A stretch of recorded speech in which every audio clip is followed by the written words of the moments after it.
Welcome back to another episode of Top Down Conversations. Welcome back to Top Down Conversations. Top Down Conversations. Top Down Conversations. Top Down Conversations. Top Down Conversations, where we interview different photographers, models, and videographers to see what it's like on the other side of the lens. What's going on, Top Down fam? We are here with another episode of Top Down Conversations, where we interview different photographers, models, and videographers in different convertibles to see what it's like on the other side of the lens. Today we have a great guest. This guest reached out to me a while ago, and even though it's taken some time to get her on the show, we have connected and have formed a bond. I've helped her out on a couple things, supported her, she has supported me. So yeah, I'm glad we can finally make this happen, you know. So without further ado, everyone, this is Des. Des, tell everybody about yourself a little bit. Well, first, thank you for having me. I'm really excited to chat with you. But hey everyone, my name is Des, or Destiny Washington. I am a director. I'm based here in Charlotte, but I'm originally from the DMV, so yeah. All right, now you said you were originally from the DMV. Mm-hmm. How long have you been down here in Charlotte? Yeah, so I've been down here since 2017. I originally came for school, and then I fell in love with the city, so I transitioned down here permanently around like 2020. Okay, what were you going to school for when you came down here? Yeah, so I went to Johnson & Wales, which is like down the street, and I went for marketing. Oh, so, for real? Mm-hmm. Oh, that's what's up. I don't even think I don't think I knew that. We never talked about that. I don't be talking about the corporate life because... Corporate is different. Corporate is definitely different when you're creative, isn't it? Yeah, no, balancing it, just being in the corporate world and like dealing with those politics amongst other things, it really pushed me to like pursue my creative endeavors like 10 times more. Yeah. You know, I enjoy the stability. I work for a great company. I work for a sports and music agency. Nice. And so I do marketing and project management for them full time. Yeah. And it's good. Like I said, I enjoy the stability. I enjoy, you know, the benefits and things like that. But creatively, you know, you're limited. You're limited to the scope of like your clients and who you serve. Right. And then you always answer to somebody. Like there's somebody's boss, that's somebody's boss, it's somebody's boss. You got that right. You know, is not in the weeds of things, but they're making creative decisions, you know, so, yeah. All right. So I guess when you're not doing your 9 to 5, well, I guess let's back up, right? You said that you're a director. What kind of got you started in what kind of put you in the director seat? What made you want to direct small films and videos and different things like that? Yeah, well, I started with photography in like 2018 when I was on campus. I was co-president of a club and we needed content. So somebody had to do it. I would borrow, you know, the camera from my athletic department. Yeah. And I would start taking pictures, and this is when I learned the basics of like photography and editing and things of that nature. And then I ended up actually getting an internship with a former NBA player. His name is Ricky Price. And I was interning for his organization, but that was cut short due to COVID. So, you know, when we were all kind of like, you know, during that phase of like, what should we do during COVID? That's when I started shifting to video. I started doing interviews and filming and things like that. And so that's what really got me onto the video side. And I enjoyed that more than photography, being transparent. I felt like I was able to tell more of a story. And don't get me wrong. Look, I know you're a photographer. No, it's good. No, speak your piece. But, you know, I felt like, again, I just have the ability to tell, like, a more comprehensive or cohesive story, because a photo is like a moment. But a movie, that's like a whole, you know, that's a whole nine. There's, like, structure to it. Yeah. So, really then... I started doing like events. Well, I started in the club. I was doing, you know, recaps and photography here for different clubs, and then I started shifting to more curated stuff, curated events, and then it just kind of grew from there. It was like the more I kept putting myself out there, the more different types of opportunities that I started to get, and you know, it just snowballed into that. I got you. So like with the curated events that you were doing, what was one of the first ones that you did? Yeah, I would say Prism Social, which is my homegirl Carlina's organization. We became really good friends, and she needed a videographer. She needed people to tell the story about her organization in order to grow. So I started out doing recaps for her, and then everything just snow branched from there. But yeah, I've worked with a lot of different organizations. I'm blanking right now, but No, you guys know, you've seen some of the recaps. So I've worked with a lot of different people, but it started with prison. Okay. So we started off with photography. Yep. Then we went to videography. Yep. And then we went to directing, right? So what was the first thing that you actually directed without touching a video camera? Or do you touch a video camera in everything that you direct? Yeah, I think having the experience with like being an event videographer has allowed me to learn cinematography a little bit better and be able to like, direct people. One of the first projects I did was like a makeshift kind of music video for a song by Bryson Tiller, and I really wanted to push myself to be conceptual and kind of think like, okay, what is this song like? How do I interpret this song? Because music videos is something that I want to continue to do. So I just gathered a bunch of my friends. I had Jada, who's a good friend of mine.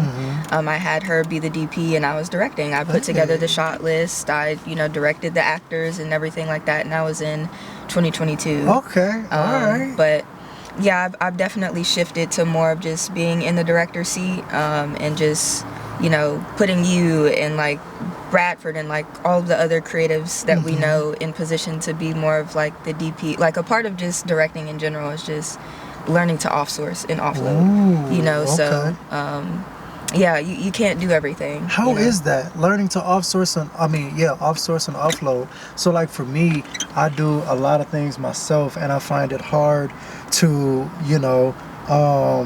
sometimes I don't want to outsource it. I don't want to let somebody else touch it because I have the idea in my head, and it's like, you may not do it the way I need it done for real. So it's like, what really helped you to release that to somebody else? I know for me, my workload be getting crazy, so I'm about to release it just off of that alone. But what kind of kicked off into releasing your work into some other people for you?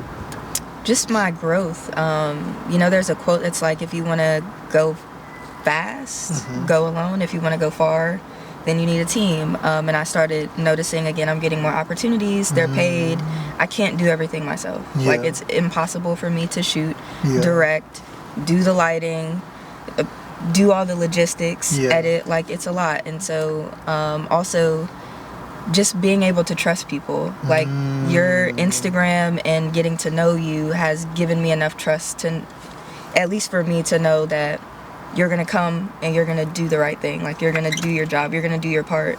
And so working with people collaboratively like that has really helped me just hand it off and allow you to even put your own creative spin on things. And like, there's just like a mutual respect. But again, it started with like growth and seeing that if I want to continue to grow like my production company, if I want to continue to get larger opportunities, then I have to be able to bring in other people, or I'm not gonna grow. I like that.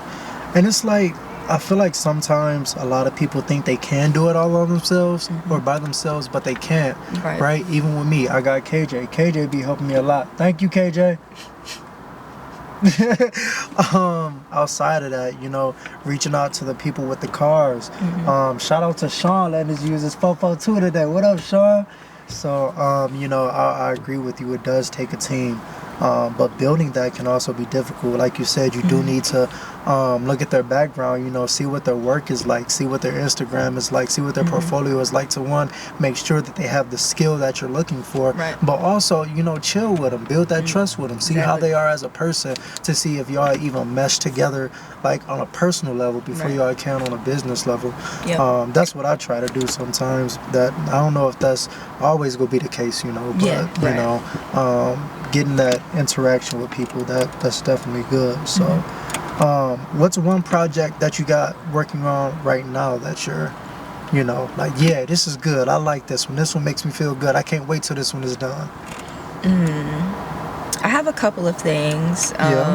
For one, I told you earlier about the videography classes that I'll be teaching in collaboration with Creator Co., which is a woman-led organization. And basically what the founder, Robin, does is she just creates community for creative women in different pockets. So she did like a DJing class for women, and she had, you know, women DJs like lead and teach, and there was a whole showcase. And so now she's doing the same thing with storytelling. I like that.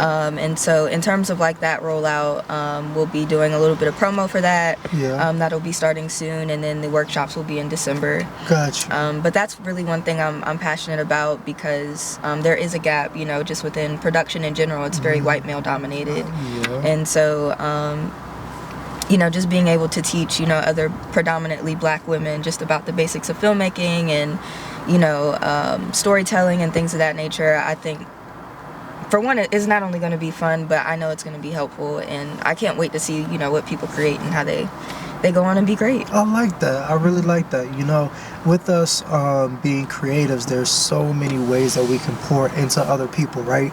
We can volunteer our time, you know. We can teach, like how you're doing, to bring up more great videographers, directors, photographers, things like that. Right. Giving people a platform like this to talk about what they've been through and things like that. So I really love how being a creative is so multifaceted. You don't have to fit just in one lane. What's something that is difficult for you as a creative? What's something that you may struggle with? That's a really good question. I think I struggle with taking a break at times and feeling like I always have to be working on something, or I always have to be on go, because when you log on to social media, you're just seeing like people putting out new projects, new this, new dropping, and it just makes you feel like, okay, if I'm not, you know, performing or producing at this level, then I'm going to be forgotten, or, you know, I'm not going to be first in mind for opportunity. And so I be saying I'm working on it, but I truly am working on it with just like having rest days, and like, you know, I don't have to edit, I don't have to I don't have to do anything. I can just chill. So that's been one challenge. And then I would say the second challenge is just being in a leadership position as a creative, balancing like the personal with the duties and the responsibilities of being a leader is challenging. And let's talk about it. In what ways? The things that you go through personally, they can contradict what it means to be a leader, right? Like, for example, as a leader, you're supposed to be strong. And I know that we have this where you're not supposed to be strong all the time. And yes, that's true. But when it comes to you being in a leadership position, there is a level of strength and will that you have to display. Why? Because people are following you, and your attitude, your energy, everything like that sets the tone. Yeah. So you're supposed to be strong, but you can be going through things that weaken you. Absolutely. Spiritually, emotionally, physically even. Yeah. But you still have to show up and be that. Or the next example I'll give is, you know, as a leader, you're supposed to have all the answers. And that doesn't necessarily mean have everything figured out, but people are coming to you for direction. People are coming to you for next steps, what to do, all these other things. And some of the things that you go through personally can literally make you feel like you're lost, right? So I just, that has been my biggest challenge. I really dealt with a couple of hurdles this summer. And it was just, you know, I just wasn't eating. I, you know, was barely getting sleep, but then I had to wake up and go on set and then tell y'all and everybody else like what to do. And that, you know, taught me things about myself that I didn't know, but it's really challenging balancing the personal and the responsibilities of being a leader. Yeah. Dang, I agree with all of those sentiments, especially when it comes to being a leader, because people want to be in a leadership position, but truly don't understand what all that comes with. Like, people talk about the sleepless nights, people talk about missing things, people talk about the burnout, but until you actually experience it, man, that's it's a different beast for real. So I definitely resonate with a lot of those sentiments. Moving off to the negative into something more positive, what's a project or just something in your creative world that you're proud of, something that you were like, yeah, I'm glad that I did that, I'm glad I was able to do that? Honestly, I think about that in regard to all of my projects. Like, I'm pretty harsh on myself, and I'm like, I could have done this, but I look at all that we create, and we have like half as much resources as, you know, I went to LA, and like, you know, that's a film city, and the creatives out there, you know, they're getting $10,000-$20,000 grants to produce things that look transparently that people in half Charlotte as good. doing with their iPhone. Exactly. So get it. Yeah, Charlotte is definitely a mecca when it comes to the creative scene right now. Yes, as far as directors, videographers, photographers, models, painters, music artists, all of that. we truly are a mecca right now, and like you said, they need to give us more money. Yes. But everything I've worked on, I'm extremely proud of. Well, good. I like that. What do you think is next for you? You know, is Charlotte and all that's here the cap for you, or do you want to go somewhere else? Do you want to teach people in a different place? You know, do you want to be directing for the rest of your life? Let's do next 5 years. I like saying next 5 years, so let's talk about the next 5 years. What does that look like for you?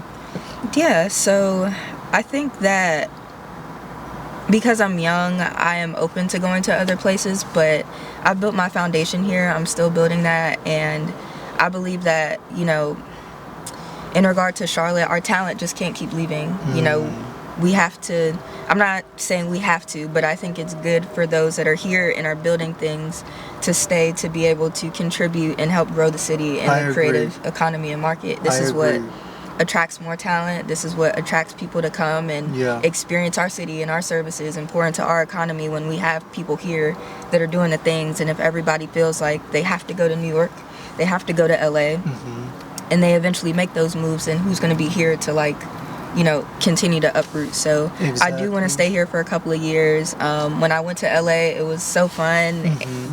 I can't say that I would live out there, but I definitely foresee myself going out there and doing you know, some projects and stuff like that. In regard to, you know, directing, I want to continue to grow, and I really want to dive more into music. So I have not told many people this. I've literally only told 2 people this, and it'll already be over by the time that this is filmed, but I will be shooting for Leon Thomas when he comes to Charlotte. So I'm super... Are you serious? Yeah. On the 14th? Yeah. Yep. Hey, yo! You have permission to take my Polaroid and get a Polaroid and take him and get his side like that. Yo, that's gonna be lit.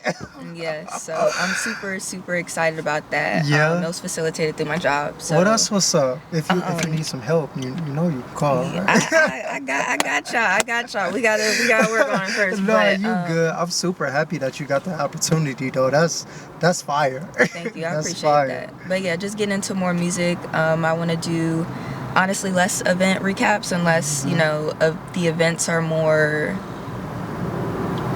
different, or, you know, just, you know, I think that the events could get a little bit repetitive, and it makes me feel like I'm back at the club, you know, where it was just that. So I love all the event organizations that I've worked with. Super blessed. But if the event is not like unique or niche, then I'll probably back off of that and do again, more larger brand campaigns, working with clothing brands, working with you know, we need funding and stuff like that, but kicking off short films. I have some scripts, but I have a vision for them, and I wouldn't want to, you know, kick them off without proper funding, so that I could be able to pay you all, and, you know, for it to really be of the quality that we want. No, for sure. I get what you're saying, for sure. But yeah, I'm open to all things, but I think music is definitely something that I'm leaning more towards. Okay. Now, I don't want to keep you too much longer, so we're going to wrap up here soon. But one thing I really want to talk about, I love support, right? And that support, it doesn't always have to look one way, you know? But in a chance to, you know, shout out someone who supports you, because I know you have a lot of supporters, but who's one supporter that's near and dear to your heart that's like, man, I can't do this, and then that person called and they just got the right things to say to uplift you and keep you going? That's hard. There's so many people, but I will give to my brother Theo.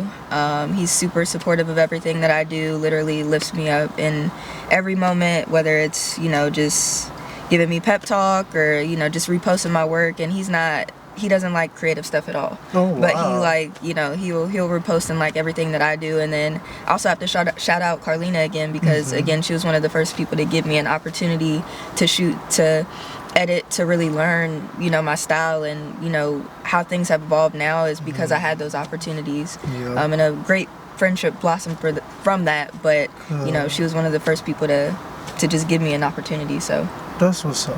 That's what's up. I'm happy for you. I'm glad that those two people for sure are in your corner. You can call on them at any time. They've seen your growth and they're continuously rooting for you. I feel like that's so important, especially with a lot of things that we talked about, you know, in your 9-to-5 marketing. That's a whole beast in and of itself. Then you get out of that beast and go into a whole nother beast of being a leader, of directing things, of planning things, of gathering information and people. Like, it just doesn't stop. So to have somebody pour into you when sometimes you feel like you don't have anything to pour into anybody, that's huge. So I'm thankful for those two, that they keep you going.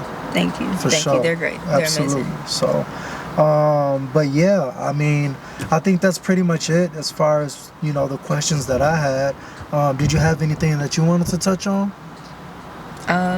You said an interesting thing about leadership, that like people didn't understand like what it truly meant. And the crazy thing is, like, I don't want to say I have them, but I feel like there are like 3 principles that I've learned over the past couple of years that have helped me become a leader. Because some people say like you're born to be one, and then others are molded into that. And I feel like by nature I was just molded, you know, into it. And the first is like understanding the difference between leadership and dictatorship, because they're very, like, it's a fine line. You know what I'm saying? You have a mission and a vision, and you need support bringing that up, or do you just desire the ability to tell people what to do, how to do it, when to do it? You know, another key part of being a leader is not putting people down or reducing people, or, you know, just demeaning people in order to get what you want. And so I've had to challenge, like, why do I want leadership? Do I desire authority and control, or do I really have a mission and a vision, and I'm trying to that's good. I'm trying to bring it to life. And so a lot of that, like, I'm backing up because my mind is going. But I feel like understanding that has helped me be more intentional with my leadership. And then also, again, just knowing that you're in it for the right reasons. But yeah, if you just desire like what to do, to tell people what to do, how to do it, when to do it, then you just got to get a pet or something like that. But it's not going to work out with people. For real. It's not going to work out with people. And I think the next thing that touches on, the responsibility that's associated with leadership, it's like, it's not a matter of wanting it, but you can't dismiss it. You can't disregard it, because then you're not an effective leader. And I think people desire like the title, the aesthetic, the, you know, the look of being a boss, a don, you know, CEO, owner, founder of this on paper, but there's responsibility that comes with that. And if you neglect that, then I don't think you can be like a good or effective leader. And that's something I had to challenge within myself. Like, okay, what am I in this for? Because it looks cool to be a director, but, you know, there's a lot that comes with that. Just it's more than just sitting in a chair and just pointing and telling people what to do. There's a lot of pre-production that falls on the director. There's a lot of, you know, post responsibilities that fall on the director. So I really had to challenge, like, again, am I okay with this responsibility? It's not even a matter of wanting it, but am I fit to do this? Am I willing to take this on?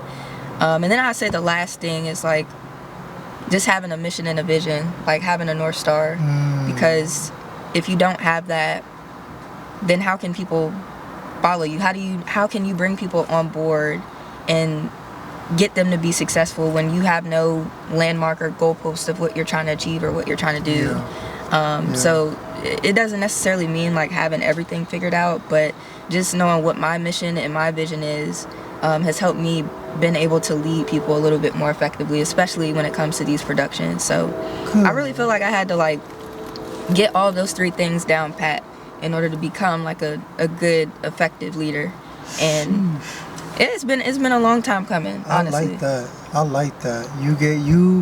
I hope catch it. I hope y'all catch it. Man, because yeah, those were some gems for real. Definitely some words, wise words for people to live by. So I'm glad that it seems like you have your North Star, and you know where you're going and you're headed that way, and you got the people supporting you who also see your North Star and are willing to follow you on that journey. So yeah, I like that. So I don't really have nothing to follow up after that. That was a nice mic drop. So yeah, I think that's a good point to wrap it up with.